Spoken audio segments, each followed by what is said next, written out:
So what's the need for research and development? I want to talk about that today. I'm a professor of innovation, and I created this whole reciprocity project to give back as much as I possibly can.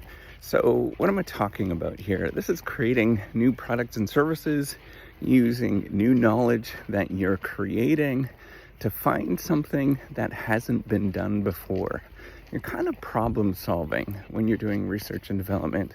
And I'm going to tell you that most firms, most organizations probably don't do enough of that research and development. And many of the ones that are doing really well in that particular area, they do a lot. They're doing maybe 10% expenditures, spending money, sorry, it's a little cold, spending money on research and development, but many companies actually don't do that. And here's the reason why. It feels like you're wasting money, and the fact is you probably are, right? And you have to get used to the fact that most of the things that you work on are going to fail. Most of the things are not going to work out. Most of the things are going to be entirely problematic. And you're going to work on this thing for a long time and put a lot of effort into it. And you're going to take a step back and say, oops. And so you have to kind of get used to that feeling of wasting resources. So I'm going to give you a bit of a tip here in terms of how to deal with that and what to do. And, you know, it's coming through experience. There's not especially a lot written on this. But, you know, as you do research and development and you get used to that and you want to spend a certain amount, certain percentage of everything that you make on research and development. So that is if you're a corner store, that is if you're a pharmaceutical company, that is if you're a restaurant, you know, any number of different businesses and construction company, and you're thinking of spending some money on research and development. And for the most part, when you do that, you have to get used to feeling like it's charity. You have to get used to feeling like this is wasting my money and my resources. And this is a really well-known, somewhat of a well-known problem with creativity, is that we just don't know what the right outcome is. And the reason is that your perspective on the world is not necessarily the same perspective that everybody else sees. And you have to find out what the market actually wants. And that's a challenging thing. So how do you actually find that out without getting too overwhelmed with doing research and development? You know, the key thing is to get that practice, that feeling of, hey, I'm just going to waste. I'm just going to get into this sort of charity mode for a very long time, and there's going to be no justification for it. It's not going to feel like the way that you think is going to feel, right? So the books talk about you do research and development because it's going to create change in the organization. It's going to make you money in the long run. When the environment changes, it's going to, you know, create jobs, all these kind of things. That's garbage. That's not how it feels, right? It feels like I'm spending all this money on nothing, and there's no returns from this particular thing because everything that they work on or we work on is broken, or it doesn't necessarily work out at this moment. It just doesn't fit what somebody else wants.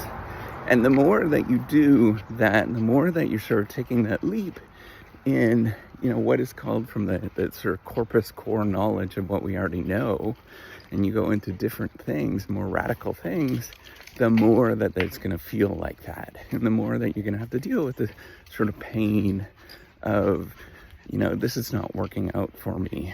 And this is how I would deal with it, is that I would get in that sort of thinking that it's charity in your mind, or thinking that like, hey, this is actually good for some reason. There's a greater good that's being created from this. But then also thinking about how you can read market signals and get earlier signals from how things are actually going, right? So you could do things by, you know, testing the market, what they call a minimal viable product. I don't necessarily like that terminology, but just kind of experiment, test the market, encourage people around wherever you work, maybe even at your school if you're a student. Encourage them just to try things. And here's the more challenging thing with research and development and doing something like that, is that it's not going to feel great when you're doing that. You're going against the grain, and you're going to create friction. You're going to feel just not sort of fitting in. And that is normal. That's the process. And so if you can get people to feel it's okay to do things that are a little bit different, a little bit strange, but you get them to feel that it's okay and to try that thing. Maybe you have an idea, right? So you think that, hey, this idea might work, this product might work. I'll just go to Walmart and start asking people, right? Or go to your local store and start asking people, what do you think of this? Nobody's going to take that idea. Nobody cares. But when you go do that, you'll realize, like, hey, this is really strange and really weird, but I'm getting a sense of what's actually going on. And maybe you might get kicked out of Walmart, but you get a sense of what's actually going on, which is better than where you started, right? I want you to sort of think about that, is how do you get that sort of sense of what's going on, with just doing little simple things. And it requires more work on yourself. It requires more work on sort of personal development than you'd ever imagine. So the whole thing is structured kind of like a self-help thing. And once you get that figured out with the research and development, then I think you're going to get a lot of problems solved, and you're going to get a lot further along than you are by thinking about, like, this is economically prosperous and is going to add to the bottom line and all that kind of stuff in the long run, because it's not going to get there, and you're going to get dismayed, you're going to get discouraged if you think about it in that way. But if you're viewing it as, let's just have some fun, play around, let's explore, let's goof off, that's how you're actually going to discover something, and you're going to create something that's very cool.